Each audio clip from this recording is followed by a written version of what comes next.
হয় নমস্কাৰ আপোনালোকে চাবলৈ আৰম্ভ কৰিছে ডিবি নিউজ মোৰ সতীৰ্থ সাংবাদিক ৰফিকুল ইছলামৰ সৈতে মই এই মুহূৰ্তত উপস্থিত আছোঁ নগাঁও টাউনৰ মাজমজিয়াত মধ্য অসম ৰেডিঅ' শ্ৰোতা সংঘ এক ব্যতিক্ৰমী প্ৰচেষ্টা হাতত লৈছে তেওঁলোকে প্ৰদান কৰিছে শৈক্ষিক বঁটা মই মোৰ সতীৰ্থক এই দৃশ্যসমূহ দেখুৱাবলৈ ক'ম মধ্য অসম ৰেডিঅ' শ্ৰোতা সংঘৰ উদ্যোগত প্ৰয়াত নাজিলা জাফৰ ফুৰণী 11গৰাকী ছাত্ৰীক শৈক্ষিক বঁটা প্ৰদান অনুষ্ঠান মতিৰাম বৰা উচ্চতৰ মাধ্যমিক বালিকা বিদ্যাপীঠ নগাঁও মধ্য অসম নগাঁও শ্ৰোতা সংঘৰ ই এক প্ৰশংসনীয় পদক্ষেপ যেহেতু ৰাজ্যত বলিছে পঞ্চায়ত নিৰ্বাচনৰ বঁটা এই মুহূৰ্ততে এওঁলোকৰ যি পদক্ষেপ তাক শলাগিবলগীয়া আমাৰতে উদ্যোক্তা আছে উদ্যোক্তাসকলৰ মন্তব্য ল'ম আৰু কিয় তেওঁলোকে এই অনুষ্ঠানটো আয়োজন কৰিছে ইতিমধ্যে আমি দেখা পাইছোঁ তেওঁলোকে ৰেডিঅ' ছেট বিতৰণ কৰিছে তেওঁলোকৰ প্ৰধান উদ্দেশ্য হৈছে ৰেডিঅ'ক কেনেকৈ জনপ্ৰিয়মুখী কৰিব পাৰি ৰেডিঅ'ক কেনেকৈ শ্ৰোতাৰ দৰ্শকৰ মাজলৈ লৈ যাব পাৰি গতিকে মোৰ সতীৰ্থক এই সামগ্ৰিক দৃশ্যসমূহ দেখুৱাবলৈ অনুৰোধ জনাম মোৰ সতীৰ্থ ৰফিকুল ইছলামকে হাতী দেখুৱাবলৈ মই অনুৰোধ জনাম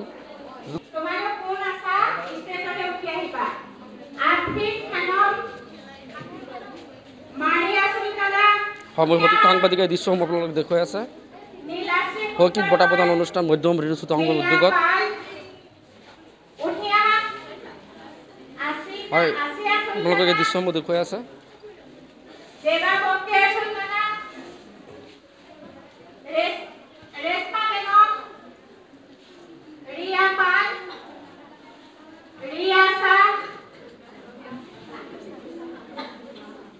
মধ্য অসম ৰেডিঅ' শ্ৰোতা সংঘৰ সঞ্চালক আছে কিৰণ চন্দ্ৰ নাথ তেওঁলোকৰ পৰা এই অনুষ্ঠানটো সবিশেষ জানিম কি ক'ব আমাৰ এই ডিবি নিউজত আপোনালোকক প্ৰথমে স্বাগতম জনাইছোঁ কি ক'ব আপোনালোকৰ যি শৈক্ষিক বঁটা প্ৰদান অনুষ্ঠান হয় আমাৰ বিশেষকৈ ৰেডিঅ'ক জনপ্ৰিয় কৰিবৰ কাৰণে মধ্য অসম ৰেডিঅ' শ্ৰোতা সংঘই যথেষ্ট প্ৰচেষ্টা গ্ৰহণ কৰি আহিছে তাৰে অংশ হিচাপে নগাঁৱৰ মতিৰাম বৰা উচ্চতৰ মাধ্যমিক বালিকা বিদ্যাপীঠত আমি 11গৰাকী ছাত্ৰীৰ মাজত প্ৰশ্নোত্তৰ প্ৰতিযোগিতা আয়োজন কৰিছিলোঁ এই প্ৰতিযোগিতাত আচলতে ড্ৰাগছৰ পৰা কি ক্ষতি হয় HIV ৰোগৰ বিষয়ে বা যক্ষ্মা ৰোগনো কি পৰিৱেশ কিয় সংৰক্ষণ কৰিব লাগে এই ধৰণৰ কথা আছিল আৰু এই যিসকলে শুদ্ধ উত্তৰ দিছে তেখেতসকলক প্ৰয়াত আকাশবাণীৰ এগৰাকী বিষয়া আছিল নাজিলা জাফৰ ফুৰণী বঁটা মানপত্ৰ আৰু এখনকৈ গ্ৰামাৰ কিতাপ আমি ছাত্ৰীসকলে আগবঢ়াইছোঁ আৰু আজি আমি এই অনুষ্ঠান ইয়াত সুকলমে আগবঢ়াইছোঁ আৰু এটি অনাতাঁৰ ছেট আমি এজন কৃষকলেও আজিৰ এই অনুষ্ঠানতে আমি আগবঢ়াইছোঁ আমি লগতে দিছোঁ আপোনালোকে কেঁচুসাৰো দিছে কি ক'ব আমি ভাবিলোঁ যে কেঁচুসাৰ অতিকৈ মূল্যৱান গতিকে আমি যিসকলক পাৰোঁ সকলোকে যাতে আমি কিবা এটা দি পেলাই আপ্যায়ন কৰিব পাৰোঁ কেঁচুসাৰ আমাৰ সকলোকে দৰকাৰ গতিকে যিজন কৃষক আহিছে তেখেতক এটা ৰেডিঅ' দিয়াৰ লগতে আমি খেতি কৰ কৰি থাকিলে নহ'ব তেওঁ যাতে কেঁচুসাৰ পাই পেলাই খেতি কৰিব পাৰে সেইকাৰণেও এটা সামান্য এটা নমুনা আমি তেখেতলৈ আগবঢ়াইছোঁ যদি খুব সম্ভৱ মোৰ ভুল নহয় 1992 চনত আপোনালোকৰ আকাশবাণী নগাঁও প্ৰতিষ্ঠা হৈছিল 94 চনত প্ৰতিষ্ঠা হৈছিলে দিনৰ আগতে যি জনপ্ৰিয় আছিলে দিনে দিনে জনপ্ৰিয়তা মানে হ্ৰাস পাইছে গতিকে আপোনালোকৰ যি পদক্ষেপ কি ক'ব আপোনালোকৰ যি পদক্ষেপ আমি ভাবোঁ যে ৰেডিঅ'টো আকৌ শুনক ৰেডিঅ'ৰ ভাল ভাল অনুষ্ঠান ৰাইজে শুনক বিশেষকৈ নৱপ্ৰজন্মই যাতে ৰেডিঅ'ৰ অনুষ্ঠানবিলাক শুনাৰ সুবিধা পাব পাৰে কবিতা আবৃত্তি কৰিব পাৰে গীত মাত গাব পাৰে তেওঁলোকৰ এখন মুকলি মঞ্চ এই মঞ্চ যাতে সহায় কৰিব পাৰোঁ আমি সেইকাৰণে আমি মধ্য অসম ৰেডিঅ' শ্ৰোতা সংঘ গঠন কৰা হৈছে হয় এয়া আছিলে মধ্য অসম ৰেডিঅ' শ্ৰোতা সংঘৰ কাৰ্য অঞ্চলক কিৰণ চন্দ্ৰ নাথ আমি আৰু এগৰাকী উদ্যোক্তাৰ মন্তব্য ল'বলৈ চেষ্টা কৰিম এই মুহূৰ্তত এই অনুষ্ঠানটোৰ উদ্যোক্তা তথা আকাশবাণী নগাঁও কেন্দ্ৰৰ ঘোষক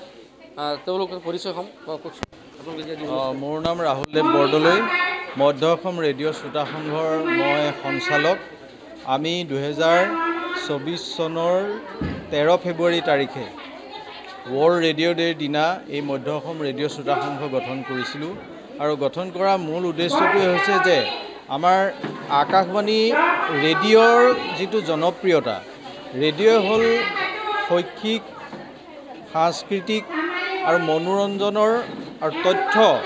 এই গোটেইকেইটা দিশ ৰেডিঅ'ত আছে এইটো মনোৰঞ্জনৰ একমাত্ৰ আহিলা ই এক নিৰ্ভৰযোগ্য আহিলা আৰু যাৰ জৰিয়তে আমাৰ সমাজৰ যিবিলাক বেয়া কামবিলাক দূৰ হোৱাত সহায় কৰে আৰু ইয়াৰ জৰিয়তে ভাষা কৃষ্টি সংস্কৃতিৰ যিটো উন্নয়ন এইটো সম্ভৱ হৈ উঠিছে গতিকে আমি ৰেডিঅ'ক জনতাৰ মাজলৈ লৈ যোৱাৰ ক্ষেত্ৰত মধ্য অসম ৰেডিঅ' শ্ৰোতা সংঘই বিভিন্ন কাৰ্যসূচী গ্ৰহণ কৰি আহিছোঁ আজিও আমাৰ আকাশবাণী নগাঁও কেন্দ্ৰত কৰ্মৰত মুখ্য বিষয়া প্ৰয়াত নাজিৰা জাফৰ বাইদেউৰ সোঁৱৰণত আমি প্ৰায় 100গৰাকী ছাত্ৰীক এক শৈক্ষিক বঁটা প্ৰদান কৰিছোঁ। এইটো সম্ভৱ হৈছে মধ্য অসম ৰেডিঅ' শ্ৰোতা সংঘৰ প্ৰতি থকা নগাঁওবাসী ৰাইজৰ সহযোগিতা আৰু ইয়াত বিদ্যালয়ৰ ছাত্ৰ ছাত্ৰীসকলে বিদ্যালয়ৰ শিক্ষকসকলে আমাক যথেষ্ট সহযোগিতা আগবঢ়াইছে। আমি এটা কথাই বাৰ্তা দিব বিচাৰিছোঁ যে ৰেডিঅ'ৰ জৰিয়তে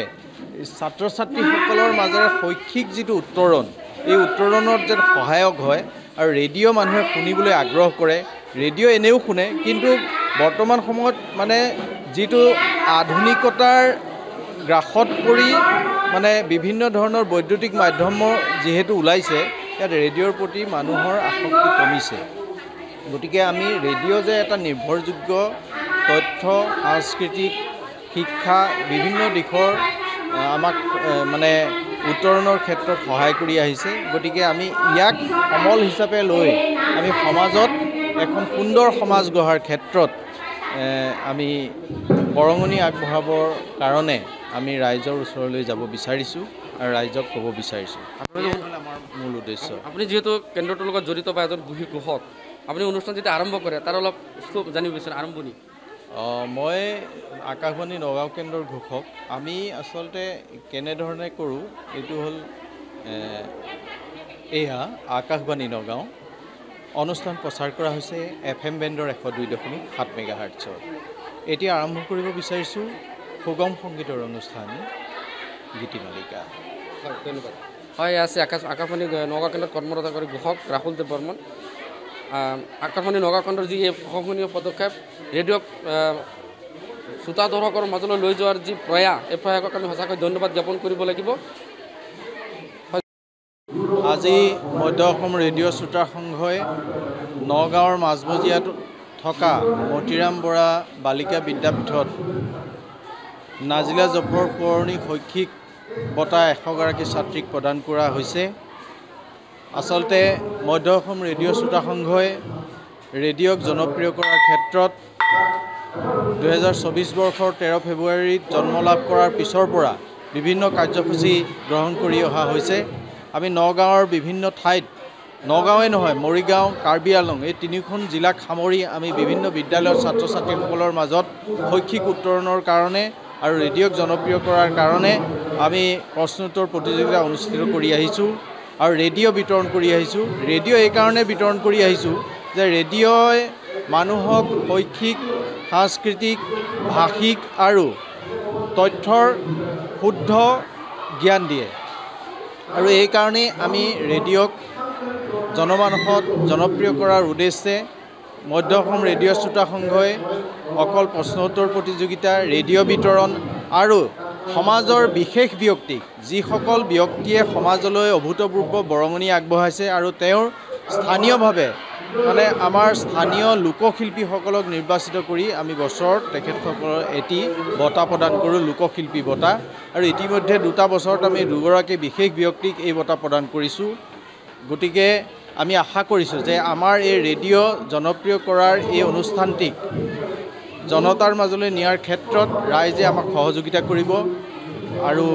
আজি নাজিলা জাফৰ বাইদেউৰ সোঁৱৰণত এই বঁটাটি প্ৰদান কৰিছে আমাক তেখেতৰ পৰিয়ালবৰ্গই। আজি এই বিদ্যালয়তে এই অনুষ্ঠানটি সুন্দৰভাৱে অনুষ্ঠিত হৈছে। প্ৰায় 200 ৰাইজৰ উপস্থিতিত, ছাত্ৰ ছাত্ৰীসকলৰ উপস্থিতিত বিভিন্ন বিশেষ ব্যক্তিক আমি সমাজৰ হিতৈষী ব্যক্তিক নিমন্ত্ৰণ কৰি আনি ইয়াত আমি এখন সভা অনুষ্ঠিত কৰিছোঁ। ইয়াৰ জৰিয়তে আমি এই বঁটা প্ৰদান কাৰ্যসূচী অব্যাহত ৰাখিম আৰু আমি এই অনুষ্ঠানৰ চেগতে আৰু এটা কথা বাৰ্তা প্ৰেৰণ কৰিব বিচাৰিছোঁ যে নাজিলা জাফৰ সোঁৱৰণী যিটো বঁটা আমি আজি প্ৰদান কৰিলোঁ, এই বঁটাটো প্ৰতি বছৰে শৈক্ষিক দিশত প্ৰদান কৰা হ'ব। ধন্যবাদ।